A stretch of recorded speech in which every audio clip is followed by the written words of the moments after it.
And with every breath, we breathe from this space, this infinite space through the heart that we have just entered. We bring that energy back to the life in our bodies. We bring it out into the world.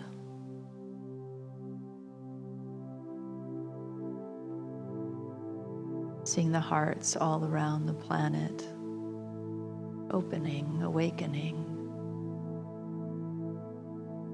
remembering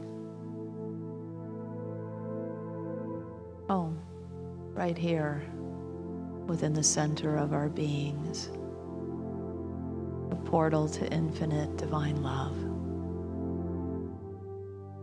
And now we, expressions of the divine itself, can dole it out in compassion, forgiveness, encouragement, inspiration. Whatever form our love takes today, let it land in another heart, inspire another life, including our own. For every time we come home, we become more of it and remind each other of this shared, beautiful planet that we call home, that it too can be made of love. And so it is.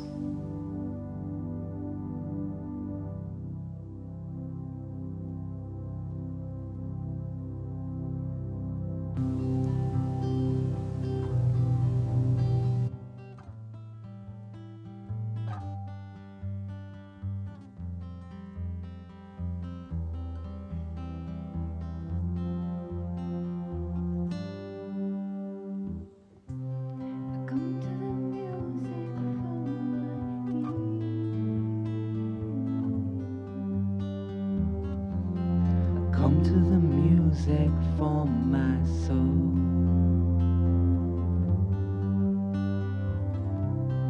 Just like nature's so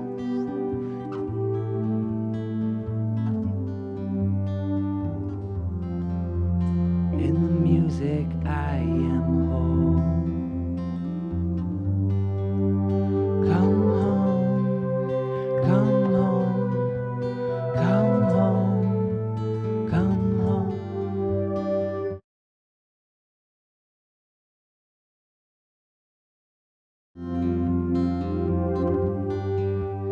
Come home, come home, come home, come home.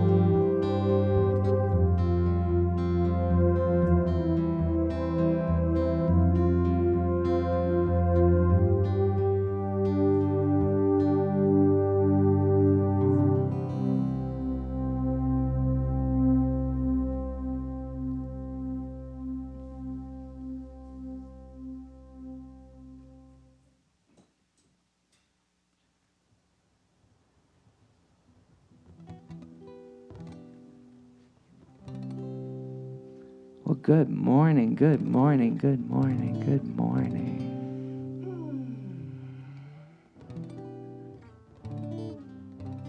We're gonna just ride that beautiful vibe that we got going there and play this song for you. It's called Evolution Song.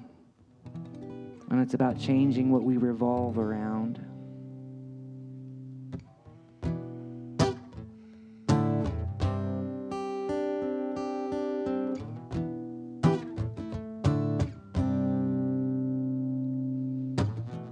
Just like the farmer plants the seeds, then waits for the fruit so patiently. We are on our way, we are on our way. We are on our way, we are on our way. Just like the song that's never been sung, or a great act of kindness that's yet to be done. We are on our way, we are on our way. We are on our way, we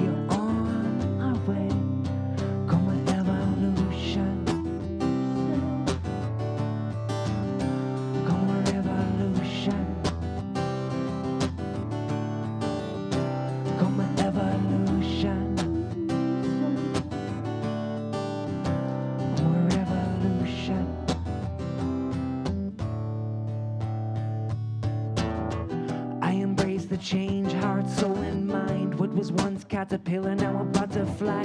Must release the past to learn how to fly.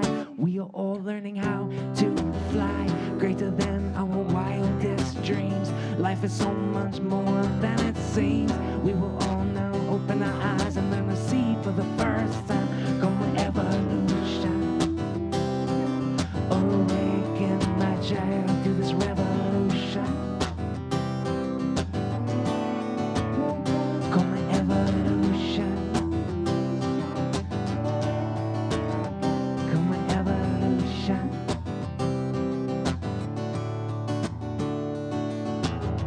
I embrace the goodness of my life and I let it be. I embrace pure joy in my life and I let it be.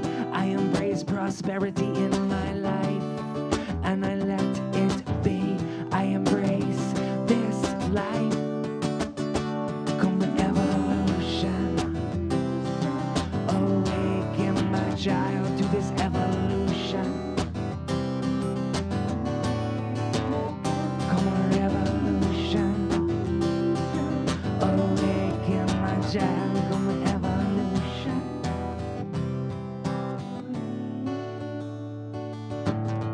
Just like the farmer plants her seeds, then waits for the fruit so patiently. We are on our way. We are on our way. We are on our way, we are on our way. Come awaken. Awaken. Come awaken. Awaken.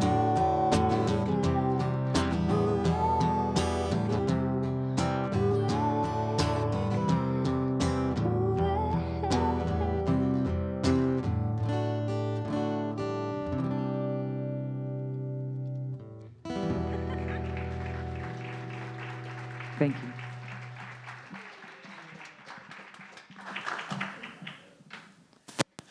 Goodbye, Mother.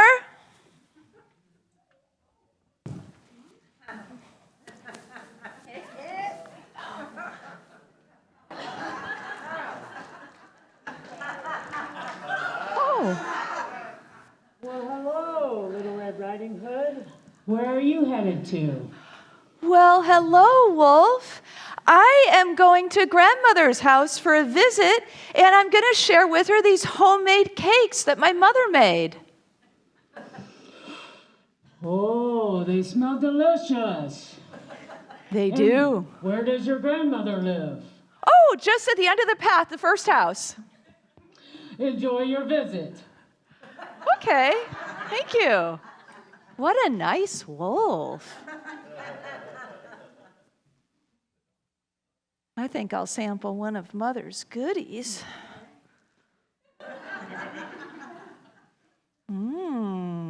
Yummy, yummy. I know Grandma won't mind too much. Oh, I better get going.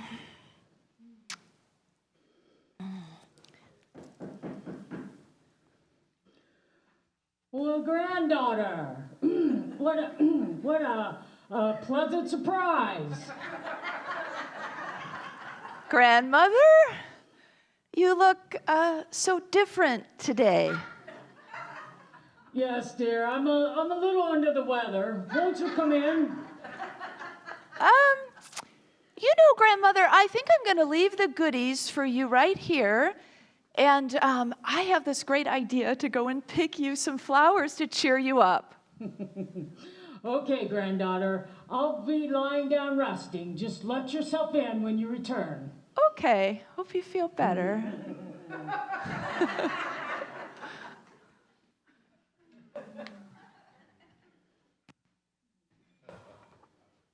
Well, hello.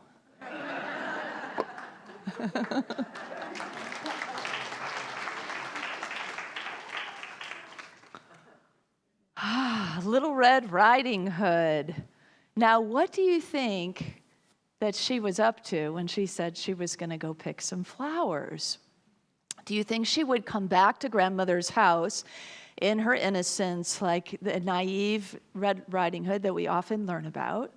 Or do you think she might have had a plan to outwit the wolf? A lesser-known interpretation is told in Women Who Run with the Wolves by Clarissa Pinkola Estes. And she says that unlike the typical stories where the wolf eats the grandmother and Red Riding Hood, or other versions where the hunter comes along then and frees grandmother and Red Riding Hood from the belly of the wolf, there's another version where Red Riding Hood meets the wolf in the forest and says, "You know, wolf, I need to use the restroom." And so off she goes into the forest, and before she leaves, the wolf, because he wants to keep track of her, says, "Here, tie this thread to your finger when you go, so you won't get lost, little girl." And so she does. But when she gets out of sight, smart Red Riding Hood unties the thread, ties it to a branch, and easily escapes. There are so many interpretations, so many perceptions, aren't there, to not just fairy tales, but everyday life experiences. We could all be in this room and something could happen, and we could all tell each other what happened afterwards, and it's like a game of phone tag, right? Sometimes after a service, you'll tell me something I didn't say and say how much it helped you today, and I'm I'll say, "That is wonderful. I'm so glad you got that today." I'll think, "I didn't say that."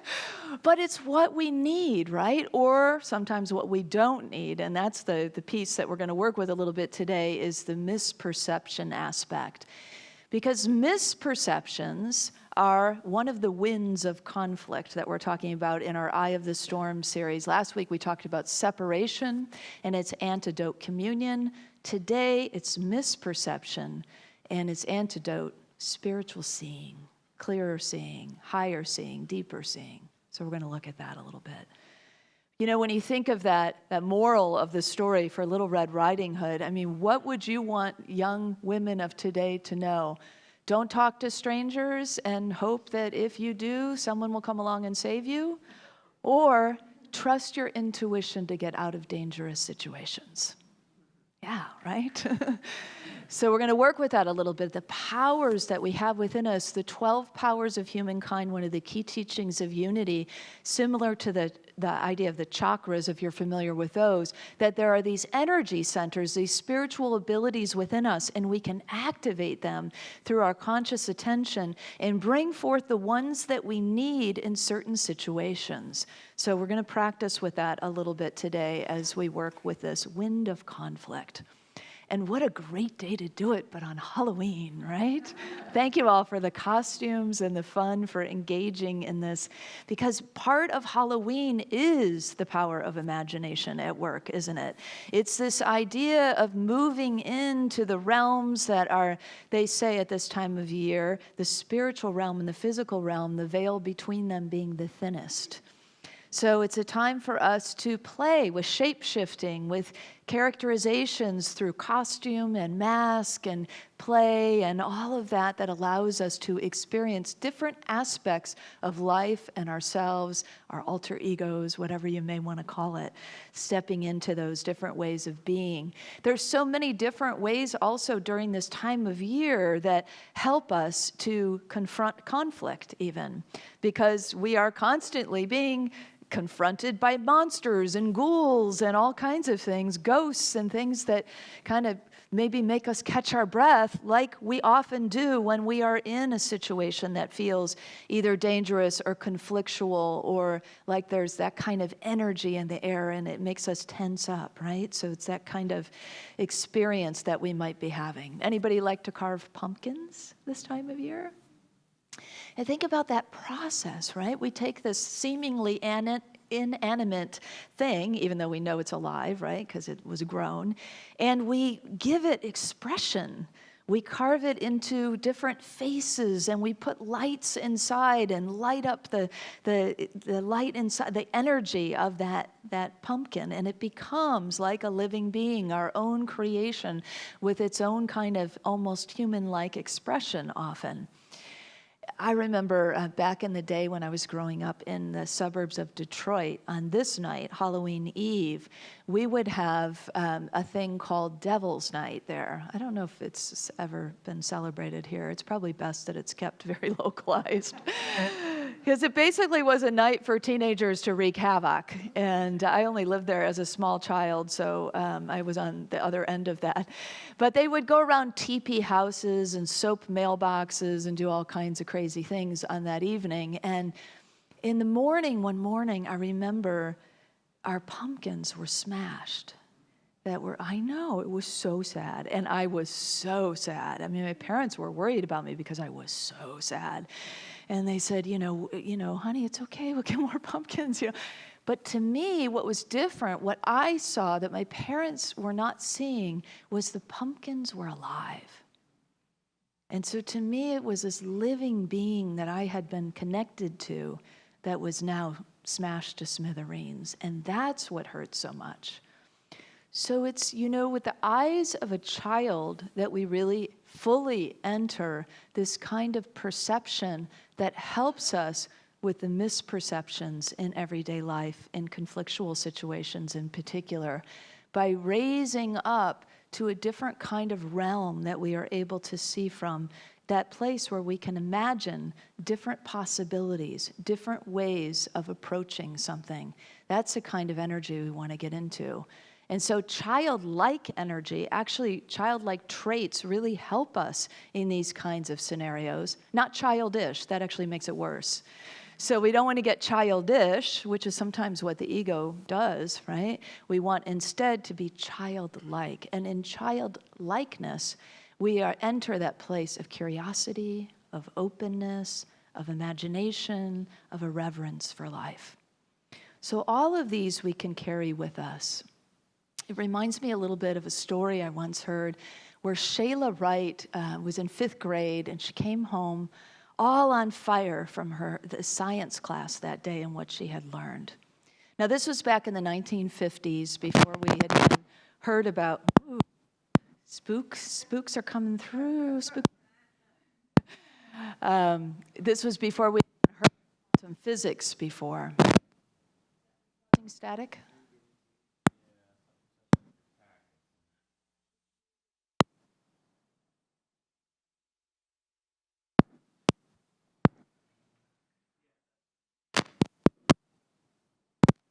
Help.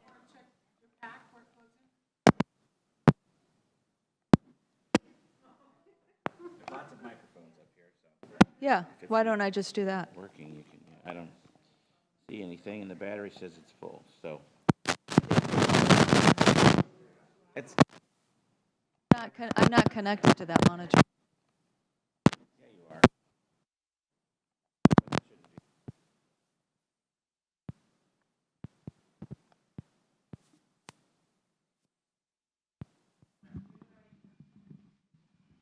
Thank you to all the sound people on the floor, in the booth. That sounds better. I didn't want you to be scared through the whole message. So where were we? We were talking about Halloween and pumpkins and Shayla Wright. So Shayla Wright comes home from school, and she's telling her mother about what she learned that day in science class. And she says, Mom, when you look at a chair, it's not really solid. And her mom says something like, say what? And she says, it's not really how it is. It's not really how it appears. And her mother says, what do you mean? And she says, well, the chair and other things like it are made up of tiny particles. And those tiny particles are called molecules and atoms, and they're zooming around all the time. And her mother says, are you sure that's what your teacher said? She says, what are these little zooming particles made of? And Shayla says, this is the best part. Nothing. It's just energy. It's nothing but space. And she says, my mother got very quiet and she began to touch things and walk around with wonder and curiosity and bewilderment. Throughout the day, I would see her stop and touch something and just have that look on her face. And she said, all day it felt as if my mother and I were standing at the edge of an abyss in which our minds could not quite bring us to the other side, yet we were peering into the mystery. That's what it's like when we get new information that expands our minds, isn't it? When some amazing image, like those recent images that we looked at together of the space shuttle that showed the birthplace of the stars, when we experience something that we learn isn't the way that we thought it was all of our life, and we go, wow, wow. Wow, in those moments of wow, we are actually expanding the borders of our consciousness. We are actually opening things up to a place that they won't retract to again because we have now opened those doors. And when we are on those edges, we are in a new place of possibility. And actually, we might not think of it this way, but conflict and challenge brings us there. It brings us to the very edge of our conscious knowing. It brings us to the edge of what we know, and then we have those habitual reactions that we typically have, right? And so what we are doing in this work together in the eye of the storm is learning to shift from our old habitual reactions and move into a bigger space, a bigger spiritual space, so we can respond in a different kind of way. In a way that brings more of the divine into the world, in a way that allows us to embody more of that truth, in a way that brings fulfillment to ourselves and to our relationships, that frees our minds. There's so many things that come from that kind of stepping into the new place and casting or creating maybe a new boundary that we can grow into. And so that's really what's happening in these moments when something shifts in our perception like this, like it did for Shayla and her mother. And what happened for them was they activated the power of imagination. That new information activated their power of imagination. That's what makes us go, wow, and go into that state of wonder and awe and curiosity, very much like where children often live, right? Exploring the new world around them. And so it's that place that we want to allow ourselves to take the opportunity when we are faced, especially with challenge and difficult places, to recognize, even if we just told ourselves in that moment, this is an opportunity to spiritually grow. You know, all of a sudden somebody's yelling at us and we're able to go to that place inside of us and go, oh, this is an opportunity for me to spiritually grow. Yeah, it's tough, isn't it, to imagine that in that moment? But we can get there because it takes practice, right? And as we practice in the moments we're not there, then when we are there, it's easy for us to go to those familiar places. So, you know, Mr. Rogers used to say that when he was watching the news, and it was something scary when he was a child, his mother would always say, look for the helpers. And so for us as adults, we're looking for the helpers. And what I mean by that is the innate helpers, the spiritual practices, the spiritual principles. That's what will help us in a difficult situation. And so the more practiced we are, the easier it is going to be for us to shift into our power of imagination or our power of wisdom, to see with spiritual eyes, to feel the guidance that we are being given in any given time, to get beyond the surface mind's impulses. So what did Little Red Riding Hood do in our skit today when she sensed that something was amiss? Do you remember what she did? She was going to go get some flowers, right? She gave herself space. So imagine, we'll just say in this version that Little Red Riding Hood actually did have a moment of going, oh, I don't think that's grandmother. And feeling maybe this may not be safe. And then buying herself a little time, right? I'm going to get some space. Maybe she did really go pick flowers, but it was to give herself maybe some space to kind of sort through what's really going on here and what should I do about it? How should I respond? Same thing for us, right? When we are in these situations, if we can give ourselves a little space. And that's the whole, conventional wisdom around if you feel angry, count to 10, It works. I've done it. It actually really works because we are giving ourselves space. Instead of reacting, we are giving ourselves space, and it de-escalates those emotions, lets the emotions like a mist begin to part, and then we can see with greater clarity. We can feel with a greater knowing, and then we know what to do in a whole different kind of way. We'll do something or say something in a whole different kind of way, in a way that will feed us and nurture and nourish that relationship and not create more distance, more separation like the one we talked about last week. So let's go. Well, let me take for a moment, just say, as we get that space, and sometimes we might even have to ask for it, right? Can you give me 5 minutes, 10 minutes, 20 minutes to come back to this conversation? Because I feel like if I cleared my head for a moment, I would come back to this in a different kind of way. I think somebody would be happy. I know if I were on this receiving end of that, I would certainly rather somebody tell me that than, have this crazy, I don't know why I'm using that. I'm sorry, I'm using that word, explosive moment, right? Or whatever it may be. So to just have a little spaciousness, sometimes we can just ask.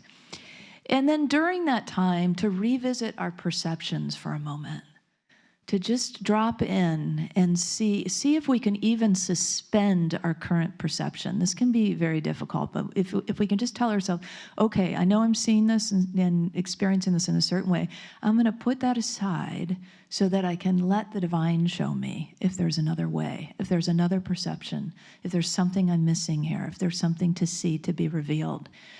And during that time, we could get curious. In fact, we might ask ourselves, what am I making this mean?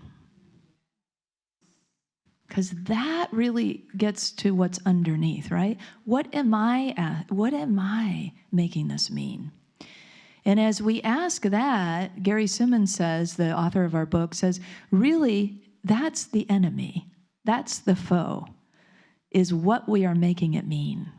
That's what we're fighting against internally. Maybe it looks external, but it's internally. We're fighting with what we are making the situation mean, what we are making what the person just said mean, what we are making what they said or didn't say, or whatever the scenario is. It's that we want to get to work on. So the way that we can do that is to recognize that we create that, and we have the sole power then to change that. So I want to take you through an exercise. If you'd like to participate in it, I invite you to perhaps close your eyes. It might be a little bit easier if you close your eyes. And just allowing yourself a couple of breaths to get into that centered space that is familiar to you.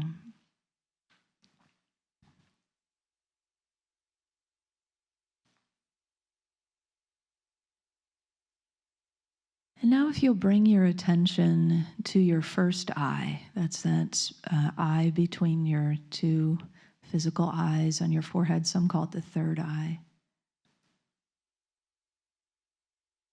And just breathing into this space now, putting your attention, consciousness, your energy here. This is where the power of imagination lives.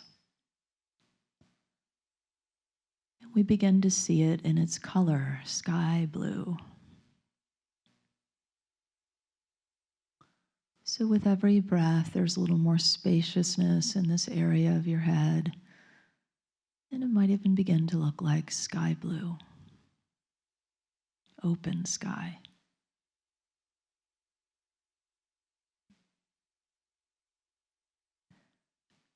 And now just letting that blue sky be your background, See if you can drop in some kind of challenge or conflict, something that's you're struggling with. Just let it appear. You don't have to worry about what it is. Just Spirit will bring it to you. So just letting it fill in there a little bit. Situation, person you're having trouble with.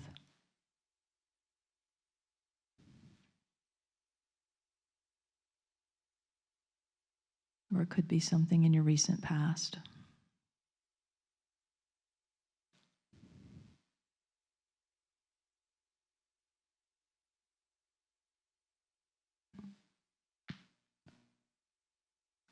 And now I invite you to see that situation, yourself, the person, bathed in divine light.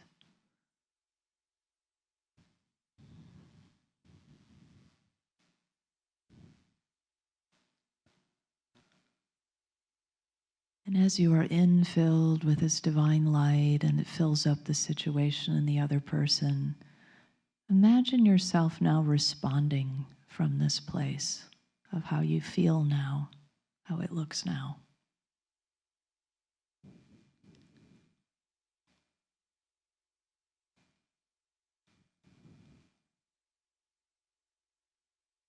And notice how it feels.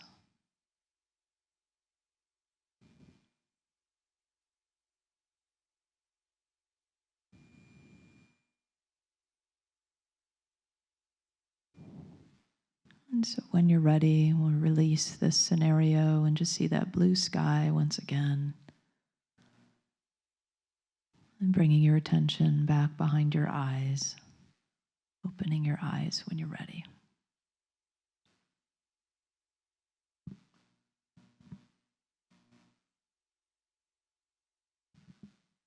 And so if you were in this situation and then you wanted to know, well, how do I need to respond? You might see it as you might have just experienced through the power of imagination. You might also go to the center of wisdom that is in the solar plexus, that is bright sunlight color, big yellow color, and go into that space and just ask Spirit, what's mine to say or to do, and to be guided from that center. Every time we bring our attention in this conscious way to these places, we actually activate that power that's latent there and is ready to be used. And so we can work with as we get to know these powers better, we can work with whatever ones we need in any given moment, calling them forth through prayer, through this kind of meditative experience of knowing.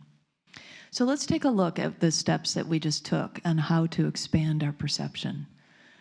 So we can go apart, take a little space, suspend our current perceptions. That one might be the hardest one. So if you could just tell yourself, just for now, I'm going to suspend this perception. Just for now, I'm going to set it aside just for this exercise. And then to get curious, what am I making this mean? And if feelings come up around it, which they very well may, if it's a heated situation, remember tending and befriending. Tend and befriend those feelings with some self-compassion. And then you can activate the power of imagination, just as we just did, the first eye, and imagine how this scene might unfold differently. Or just simply open that space up and see what comes through the power of imagination. So these are all possibilities for us to shift out of whatever it is that we are dealing with in the day-to-day life that is challenging, and to go to a higher space for ourselves to then meet it there. And in so doing, actually expanding the current boundaries of our conscious awareness. So we are in the process allowing ourselves to grow. Of course, we don't have to be in the middle of conflict to do this, right? In fact, it's great if we have regular practices that help us constantly just like we would go to the gym and work out to, create a stronger body.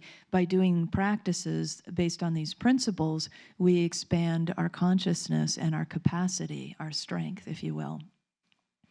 So if we don't have a conflict, we will become better equipped for it by healthy spiritual practices that help us heal misperception and open ourselves to these powers like imagination and wisdom. So, for example, what could we do? Well, if we go back to the idea of being childlike, we could do some things that nurture those childlike characteristics. Yesterday, Brenly and I and our goddaughter Grace is always helpful in these exercises. We went to Boo at the zoo in our costumes. And we saw so many adults in onesie costumes that alone made us laugh. But it was just joyful, right? And coming into that power of imagination. You know, out of the corner of our eye as we were walking by, we saw a lion, but it wasn't really a lion. It was a dad in a lion costume holding its baby. And, you know, it was that kind of fun, you know, just playing with perception that Halloween allows us to do. And, you know, we can also feed our mind with things that bring us into the realms of magic and mystery. So when we got home, we watched Encanto, which they translate into enchantment. Some of you are nodding your heads. You've seen that movie. So that's great fun. You know, song and dance. It's all about a magical family with innate spiritual gifts. And allowing ourselves then to go to those places where we are spiritually nourished, watching those kinds of programs or listening to that kind of maybe it's the science realm or things that expand our consciousness in that way. Going into nature, of course, always helps to bring forth that sense of wonder and awe and expansion. And, of course, always meditating helps us because it helps us continue to disidentify with our feelings, thoughts, and beliefs and just be in that place of truth that we are so that we're not so hooked into the things that come up in life, but we're able to respond. Charles Fillmore said this in one of his talks at Unity Temple on the Plaza. We should deal with our mind as if it were a spiritual principle, which it is. We may thus erase from consciousness all misunderstanding of mind and give place to a broader, higher understanding of the real self. That's what we're about. Right? Shifting from misperception is shifting from that misunderstanding of the mind and moving into this higher, broader understanding. So the infinite possibilities await us, our willingness to engage some of this innate power to expand the boundaries of our current consciousness. Are you willing, though? We must be willing to abandon our old habitual ways. And again, just like last week, I'll ask you, how's that going for you? Right? Those old habitual ways, a lot of them don't work for us. And so if we can help ourselves shed some of those by taking a new step, trying something new, expanding our mind in a new way, we will then meet and greet the challenges of our life in a very different kind of space. And then co-create something in the world that we actually want to live into. So let's go apart and open the door to our imagination this week and really practice with this, meeting the wind of conflict of misperception with a kind of spiritual seeing and openness, an opening of our perception. I invite you to say this with me. I heal misperceptions with spiritual seeing. Let's say it together. I heal misperceptions with spiritual seeing. And so it is.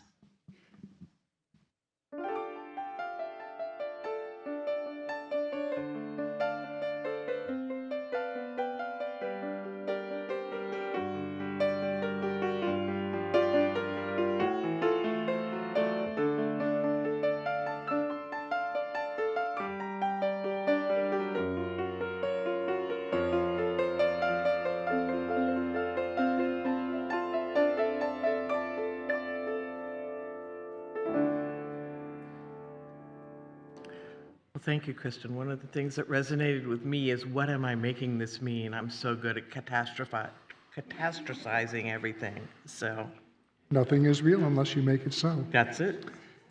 Our prayer chaplains, one of whom is looking very scary today, are available after the service to provide personal prayer support. If you are a prayer chaplain today, please stand. Our prayer chaplains wear the dark hair and the dark dress and they wear the lavender stoles too. Whether you have a joy or a concern in your heart today, praying with our prayer chaplains is a powerful opportunity to have your intentions raised up in consciousness. Now, let us open our hearts to the practice of giving. I invite you to prepare your gifts as we align with the universal law of circulation. As we give, we shall receive. In truth, there is no lack or limitation. Abundance is our true nature.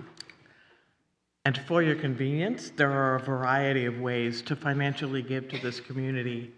In addition to checks or cash, you may download the Give app or scan the QR codes on the back of the yellow card that is in the back of each seat chair, or set up bill pay through your bank. Those of you at home, you may click on the donate button on our Watch Live page. I invite you to take your tithe or your offering in your hand and repeat our affirmation with me. Divine love, one with me, blesses and multiplies all that I am, all that I have, all that I give, and all that I receive. I am joy-filled and grateful.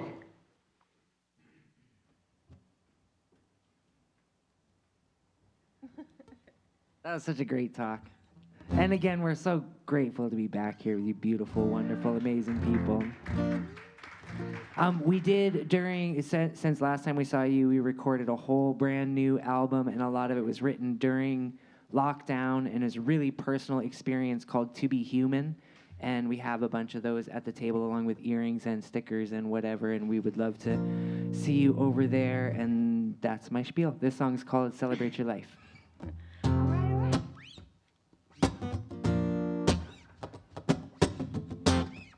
Celebrate your life.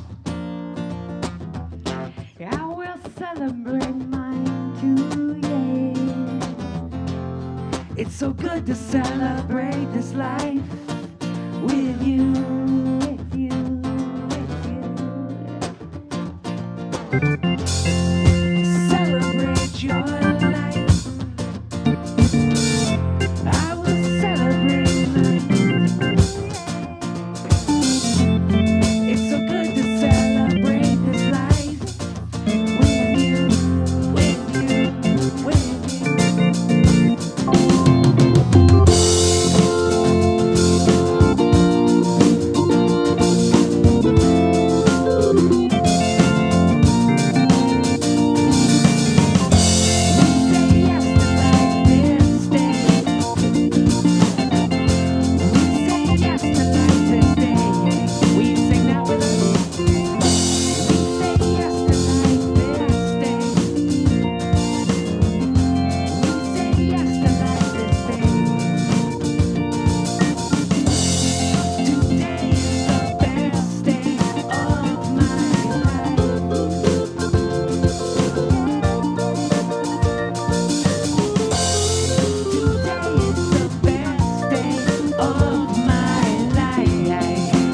This moment is the best moment of my life. Today is the best day of my life. All right, Tyler, what you got?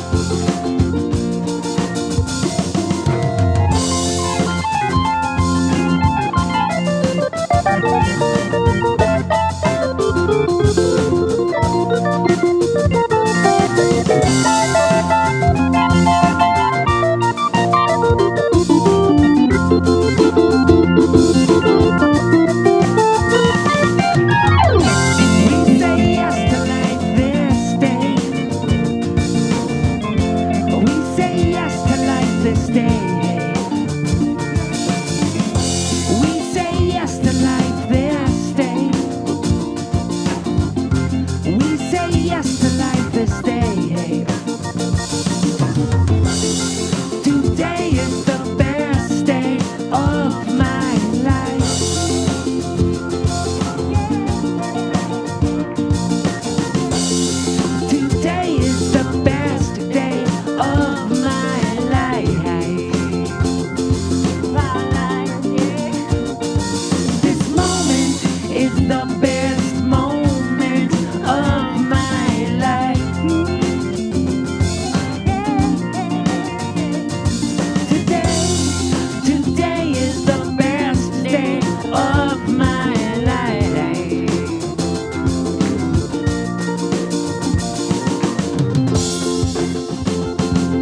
Thank you so much.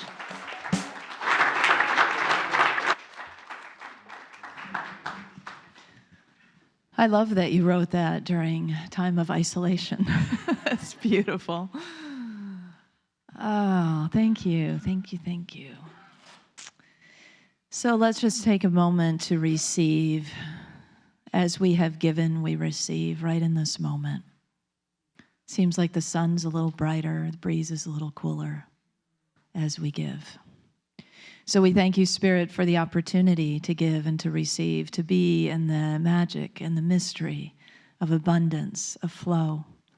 And let's bless these gifts, knowing that as we do so, they do indeed multiply in their impact, in their material substance. And the mystery is where they will go and how they will touch and transform and heal lives. So let's bless it together. We give thanks for the ever-increasing, constant flow of absolute good in our lives now. So it is.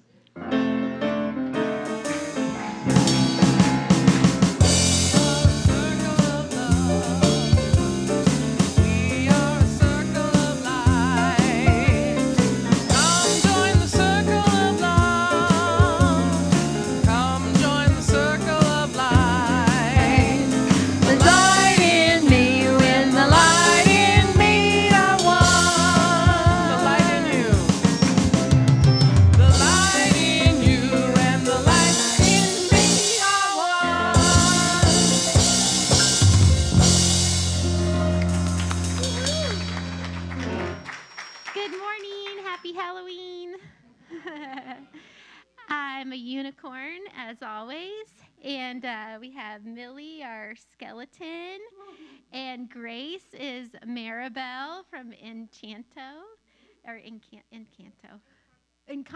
okay, and then Maddie is kind of in costume, kind of not. Her soccer team's in the playoffs, so she's got a...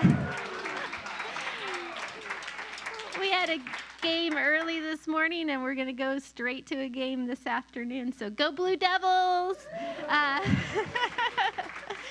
we wanted to ask you all, a lot of talk about candy, Halloween candy, but there's also Christmas candy to be had, and the youth program is having our Seas holiday sale. So if you go onto the Unity of Walnut Creek, there we go, Unity of Walnut Creek website to the Seas Candy link, you can go on our online shop and order some holiday treats, and all of the proceeds go to our youth program here at Unity of Walnut Creek. So we hope that you do that. What's your favorite kind of candy? Probably white chocolate. Mine's butterscotch lollipops. Mine's caramel. And caramel, yay. And if they don't have what you want, you can always get a gift card too. So thank you. What do you like? What do I like? Oh, I'm a big Milky Way fan myself, yeah. I don't know if they have that on Seas, but something like it. Thank you, everyone.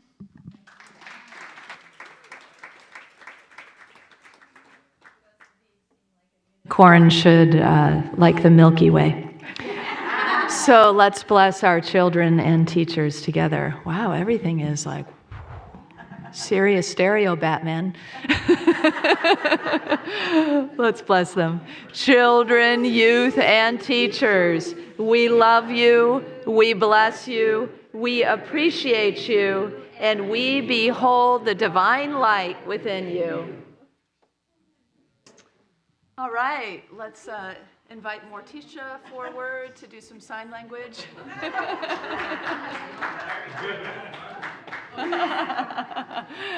Together, the light of God surrounds us. I am light. The love of God enfolds us. I am love. The power of God protects us. I am power. The presence of God watches over us. I am presence. Wherever we are, God is. I am divine.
You are the love and the peace and the spiritual perception on earth.